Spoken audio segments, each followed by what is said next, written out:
harvest the coconut, guys. This is how they harvest the coconut.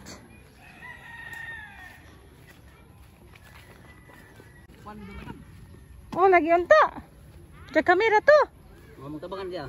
Oh. Ah. Oh. Sige. Ano sa aman?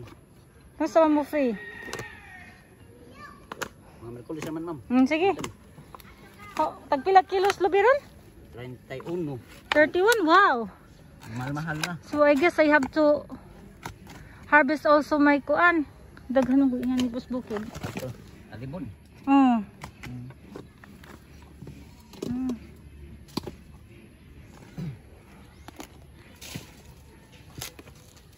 Nya, pila yung suhulan eh? Hindi, tunga mo na mo. Half. Giagsa ba? Ah, okay. So, ag tag-iya, tunga. Sa inyo po tunga. Pero ka mo na yung mukha na mo ganggang. Kami na yung pauga. Ah. So, I asked how much they get for this, guys. This say the owner. They give half to the owner and half to for them. Hati daw sila guys sa ano. Sa halin. Kung magkano yung benta nila, hati sila. It is good because it's not easy to climb. It's really taas, tall. So long. Manginan to Rimon, nilakong ko nimo. Ingon na isang nangita ko itong sila. Kevin baga to. Oh, si Kevin to niya. Kaya ninyo kag may mo eh? Okay ra? Okay. Puli-pulihan. Okay. Ato na itong camera sana, madam. Nami bago eh. Nami bago pa magamit. Di, kadod ako. Maura. Makayan mo na. Same size. Asa may pa, kuanday? Katong daghas likod. Para kang mga bato. Flat. Wow. Pila ni ka po kabuok? Ay, did it count? Paano yun? Picture ni ka punuan yun. 7 kuan pito daw ni kapunuan, guys. Daghan oy. Okay, bungaan man. May bunga. So maybe I can get money from my coconut also in the mountains. Because right now, guys, the coconut is the price little bit higher. 31 per kilo? 31 per kilo. Saka-saka na. Oh, that's good. Saka-saka na siya. Wow, they are fast. Si Kevin man itong giingon gahapon. Busy si Kevin. Bao, depende ang bud. Nain na mga bud Kevin. Bao lang ka ha? Ano yung ang ipangutan naman Rimon. Tade! Ang ipangutan na si Rimon nga. Ngayon itong Kevin nga. Ang nailang giwat-uwatan kay trabaho ka. Hindi sa Kevin na isok na aron na. Amurag wa man si Kevin? Sure ba? Murag wala si Kevin siguro kay ag niingon pa niyang adton tos bahay ham tong giingon. Adton nas bahay.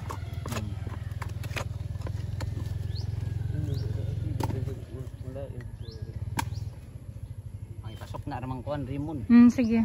Sure to lain ba. Kami, okay mami pagka magkulis na lagi. Amo pa ni balik sa nugma. Hanggangon na mo. Okay. Wow. You have to climb that, guys. Oh. Taas baya siya oy. Habog. Agahong lubi dito murag dira ka tunga. Nagbura kayo eh. Talibon. Oh, talibon lang. Barabing ka mugbo. Daghan to. Daghan oy. Unsa man to? Yung tawag niyo to. Ako ah. Yung duta ka. Ako ah. Mugbura kaayo. Kinsa may gabantay ito? Wa. May nagbantay.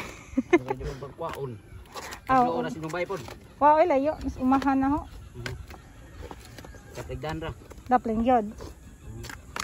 Daghan man kay bunga dong. Daghan kay bunga ay kanang. Wala mo kwanta today. Wa lagi. Oh, that's our goat. Sige dong. Ipaingon lang kong Rimon. Og sure mo Merkules. Oo. That's our goat. Mimi now is very skinny. What happened to Mimi? Daddy, that's our goat. Yeah, I know. That's my partner. Why she became so skinny? Think so? Yeah, look at she knows you. Aww, what happened to you, baby? Why are you very skinny? Huh? Aww. Raymond didn't take care of you? My poor baby. What happened? She became so skinny.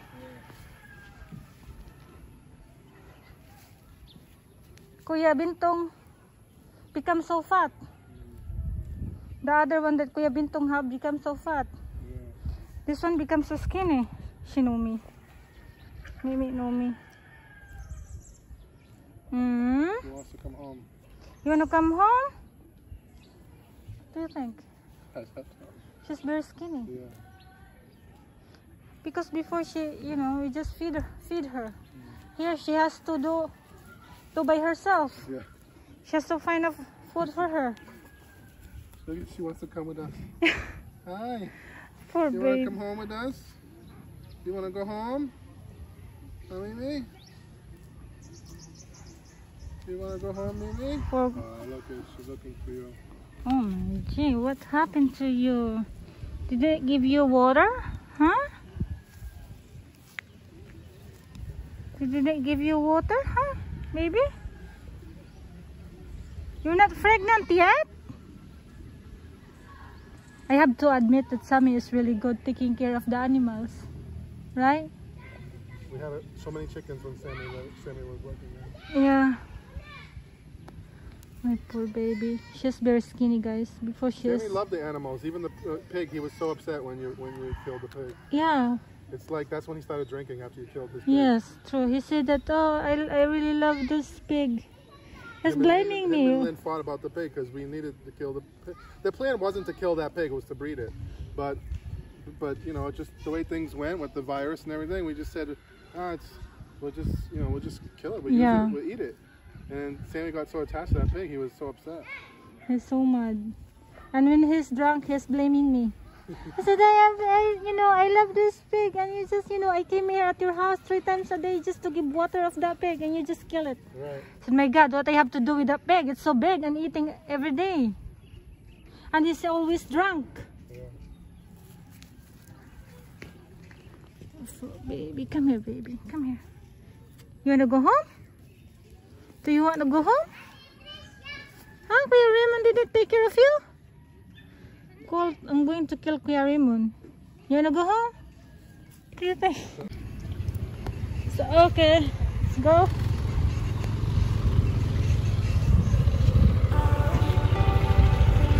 Let's go home. Wow, look at my sexy lady on my bike. On my sexy bike. 60 bike. Let's go. Is that a sexy bike? Yeah. You want to have a bigger bike? No. Let's go home. Careful. Up, up.